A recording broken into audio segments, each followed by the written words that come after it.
на това прословото място, което един човек, който много харесва извънземните, е направил.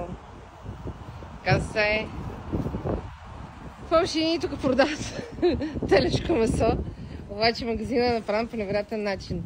На времето това е било просто една лавка, но тук е имало слух, че са казали извънземни и той е бил страшен фен на извънземните. После отворил лавка, за да седи да ги чака, нали, да си изкара по някакъв начин прехраната.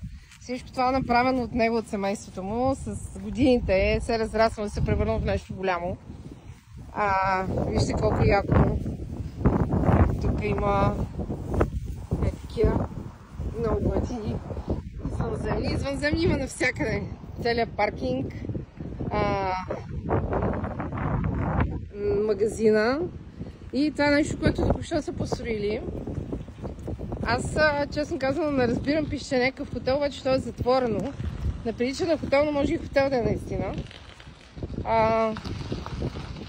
Сега ще го покажа отблизо. За сега е затворено, какво ще бъде в бъдеще, някъде ще прочетеме. За съжаление, за сега не работи.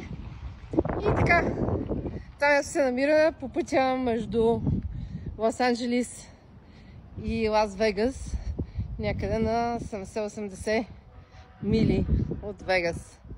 Много е забавно, иначе вътре е един магазин, който мисля, че ви показах.